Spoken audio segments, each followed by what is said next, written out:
Evan Cross strolled into his own car dealership dressed like any regular shopper, just to check out how the staff treated customers. They laughed at him, ignored him completely, and even directed him to the used car section, until he made one phone call that changed everything. The showroom reeked of polished leather and fresh coffee, while soft jazz played over hidden speakers, mixing with the low hum of hushed talks and the gentle clicking of expensive shoes on marble floors. Evan casually ran his hand over a sleek, silver coupe's smooth curves. He wasn't in any hurry. He had plenty of time. But the employees didn't seem to think he mattered at all. A young salesman in a sharp navy suit glanced his way, his eyes scanning Evan's simple polo and jeans, and with a quick shake of his head, he moved on toward a couple getting out of a fancy SUV. Evan couldn't help but chuckle a little, though. His amusement quickly faded when he noticed that not one employee even acknowledged his presence. Leaning casually against the car, Evan watched as a man in a crisp suit entered, adjusting his gold cufflinks on a spotless white shirt. Instantly, the sales team reacted with a chorus of, "Welcome, sir! What brings you in today? We have a fantastic selection in our VIP area. Would you like a glass of champagne while we set up a test drive?" The well-dressed man smiled and nodded along as the staff hustled to help him. Evan crossed his arms. It wasn't the service that bothered him. It was the stark contrast, as he had been standing there for 30 minutes. Finally, growing curious, he stepped up to the reception desk with a polite smile and said, "Excuse me." The receptionist, a woman in her late 20s with perfectly styled hair and an air of cool professionalism, barely glanced at him. "Sales reps are busy," she replied flatly. "If you're just browsing, you can wait outside." Evan tilted his head, confused. She continued tapping on her keyboard. "Yes, sir. We keep the showroom clear for serious buyers. We can book an appointment if you're really interested in buying." Her words weren't just dismissive, they were downright judgmental.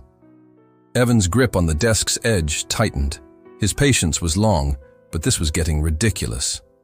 Before he could speak up, another salesman, a middle-aged man with salt and pepper hair wearing a name tag that read Sam, stepped forward. He didn't offer any greeting, merely saying, "Sir, this dealership caters to a specific clientele," as his eyes drifted down to Evan's worn sneakers before meeting his gaze again. "Are you sure you're in the right place?" he asked. A flash of irritation crossed Sam's face before he forced a tight smile. "Maybe you'd be more comfortable in our used car section. We have excellent financing options if that's a worry." Evan let the remark sink in. He could sense the other employees watching him, not because they wanted to help, but because they wanted him gone. This wasn't a mistake. It was intentional. Nodding slowly, as if mulling over their words, he glanced back at the well-dressed customer, who was now sipping champagne, while a salesman practically shined his shoes with compliments. Evan exhaled and reached into his pocket for his phone. He scrolled through his contacts, found the number he needed, and dialed. The call rang twice before a deep voice answered, "I need you here now." Evan ended the call and slipped his phone back away. The staff had no clue who they'd just dismissed, but they were about to learn a big lesson. Evan hadn't always been someone people overlooked. Growing up in Cincinnati, Ohio, he had learned the value of hard work. Like most kids in his neighborhood, he had to learn by necessity. His mother worked double shifts as a nurse, and his father ran a tiny auto repair shop that barely stayed afloat.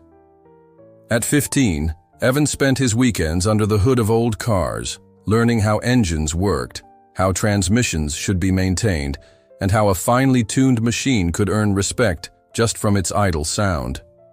But cars weren't the only lesson. He learned about appearances and how quickly people judged others. His father had a client, Mr. Baker, a well-off businessman who always pulled up in a spotless black Cadillac. Evan remembered how differently people treated Mr. Baker, offering him the best seat and rushing to serve him, laughing a little too eagerly at his jokes. Then one day, Mr. Baker showed up in work clothes, with his Cadillac in the shop, and driving an old rusted pickup, and suddenly, he wasn't Mr. Baker anymore. just another guy. That experience stuck with Evan. By the time he was 25, he had saved enough to open a small used car lot, running it with one simple rule: every customer gets treated the same, whether they drive a Bentley or a beat-up Honda. People respected that. His business grew by 30%, expanded into 3 states, and by 42, he owned one of the country's most successful luxury automotive chains. Yet he never changed his style. He never flaunted his wealth. To him, it was never about money. It was about principles. That's exactly why he was standing in one of his own dealerships in a simple polo and jeans, being treated like he didn't belong. This wasn't the first time he'd done this. Evan made it a habit to visit his businesses undercover, always as a customer, to keep his staff honest. Anyone could put on a show when the boss was around, but what mattered was how they behaved when no one was watching. And right now, they were failing that test. Standing by the reception desk, while the sales team continued to ignore him, Evan thought about how easily they dismissed people like him. How many potential customers had been pushed away just because they didn't look the part? He glanced back at the man in the suit, who was still receiving royal treatment, then back at the employees who had told him to wait outside. Evan had built his empire on respect, and in the next few minutes, he was going to remind them why that mattered. He stayed quiet, letting the moment stretch on as the staff assumed he was just a window shopper wasting their time. But then a man in a dark blue suit walked in, adjusting gold cufflinks on a crisp white shirt, and suddenly, the energy in the room shifted. 3 salesmen immediately halted their chatter and moved toward him with practiced enthusiasm. "Good. Afternoon, sir. What brings you in today? We just got a new shipment of imports, maybe exactly what you're looking for. Would you like a glass of champagne while we talk options?" Evan watched as the man smirked, clearly enjoying all the attention. This new guest wasn't carrying anything and hadn't even spoken, yet the staff had already decided he belonged. A younger salesman, barely out of his 20s, leaned over to whisper to a coworker, "You can always tell who's serious and who's just wasting time." Evan pretended not to hear. He slowly walked toward one of the sports cars, a sleek jet-black convertible with a sticker price of $320,000. Reaching for the door handle, a firm voice interrupted, "Sir, I'm going to have to ask you not to touch that." Evan turned to see Sam, the older salesman who had barely given him a glance earlier.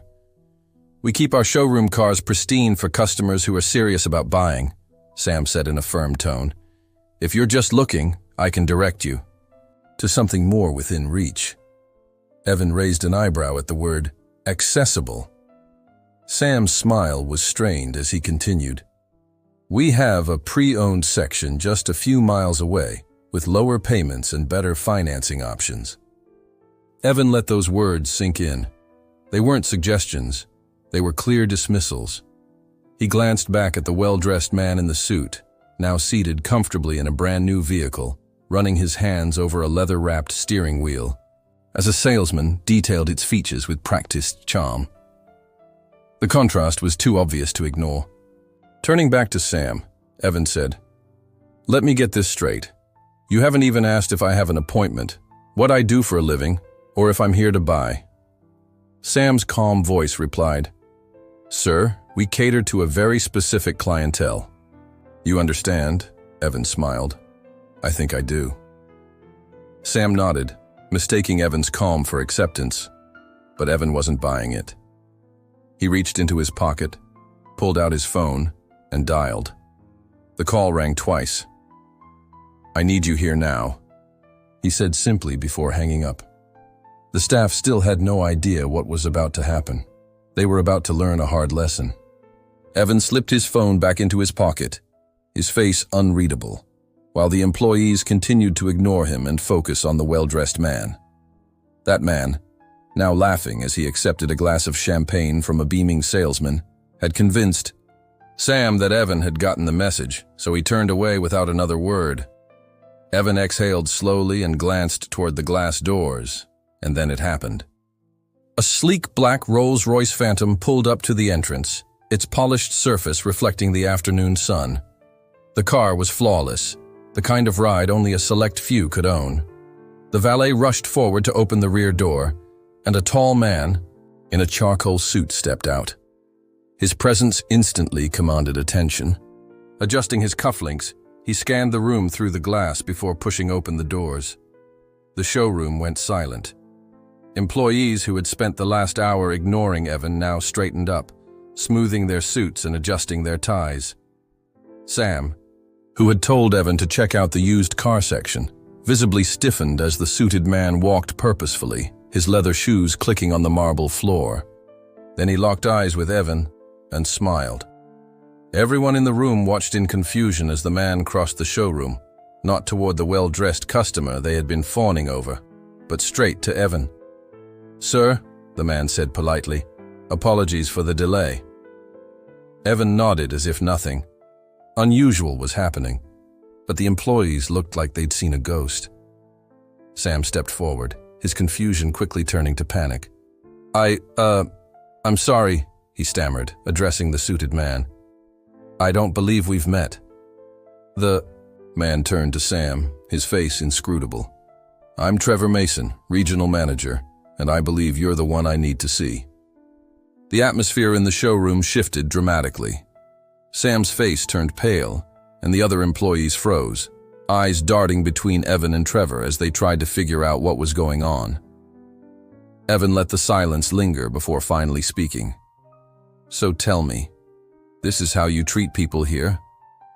His cool, measured voice hit like a sledgehammer, and the staff stuttered as they tried to explain. "Sir, we didn't realize this was all a misunderstanding." But there was no misunderstanding. The damage was done, and now consequences were coming. The showroom's air changed from confident polish to pure anxiety. Sam swallowed hard, his hands twitching at his sides as he struggled to understand the situation. Trevor Mason, the regional manager who had just greeted Evan like an old friend, now watched the sales team like a strict school principal waiting for an explanation. Sam tried a nervous laugh. "Sir, I think there's been a misunderstanding." Evan raised an eyebrow. "Oh, a misunderstanding?" Sam quickly nodded, grasping at anything to get out of trouble. "Absolutely. You see, we deal with a very particular clientele here to ensure the best experience." Evan interrupted him with a quiet chuckle. "A particular clientele?" Sam hesitated, realizing too late he had only made things worse. The showroom suddenly felt much smaller. The champagne glasses, the spotless cars, the crisp suits, all seemed meaningless in that heavy moment. Evan looked over at the well-dressed man still lounging in the luxury car. How much attention does he get when he walks in? No one answered. Then Evan shifted his gaze back to Sam. "And how much attention did I get?" Sam fidgeted, his face reddening by the second. I don't know, sir.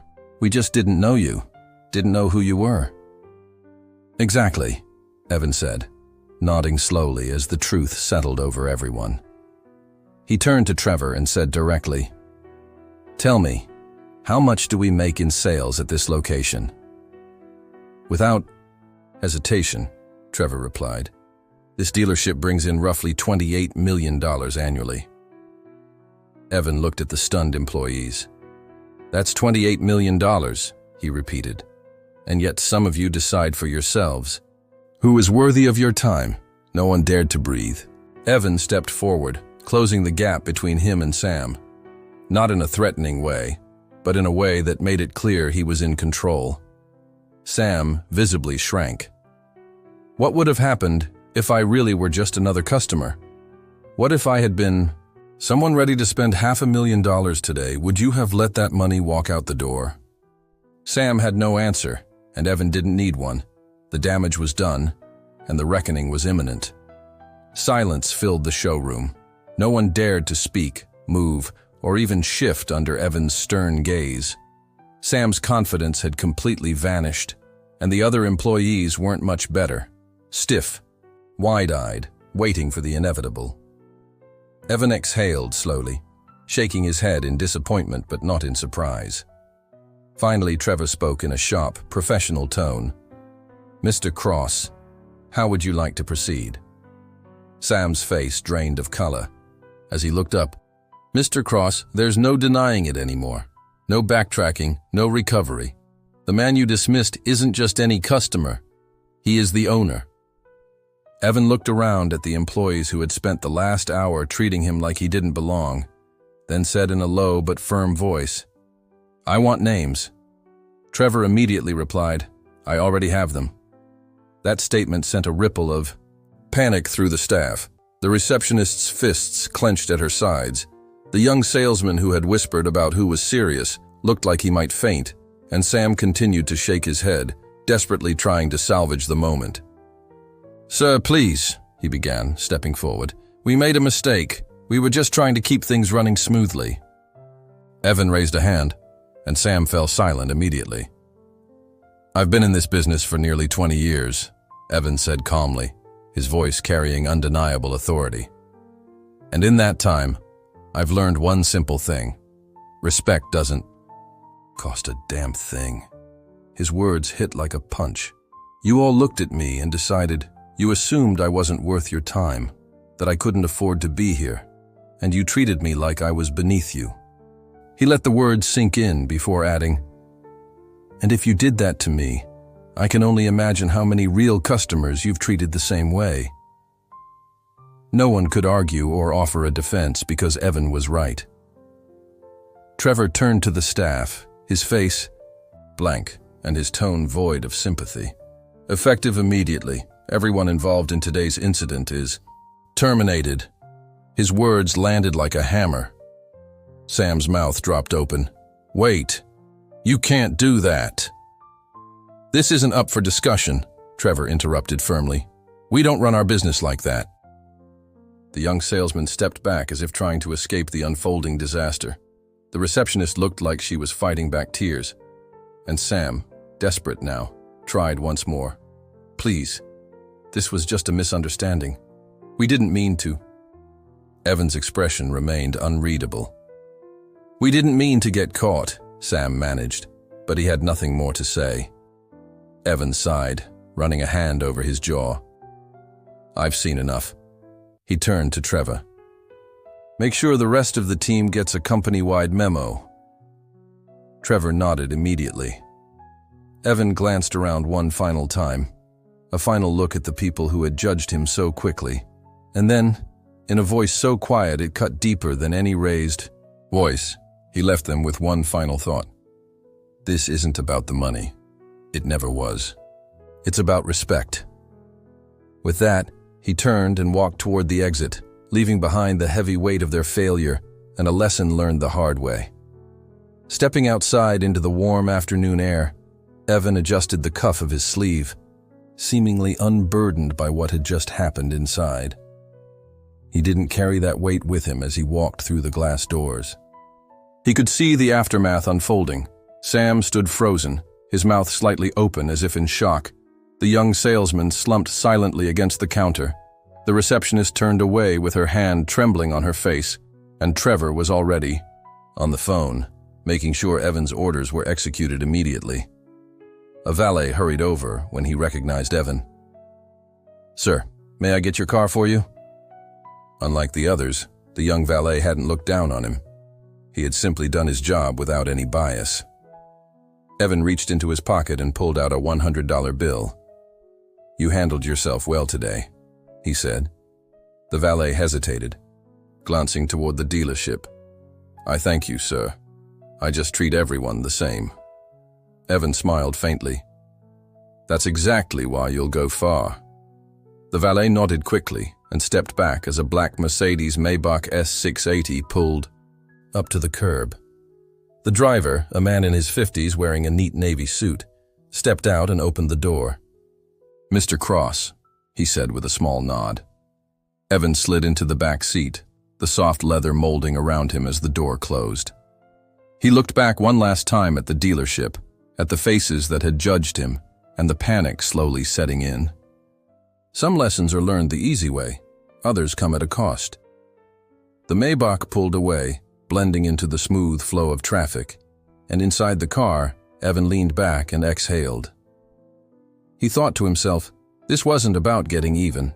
It never had been. It was about setting a standard.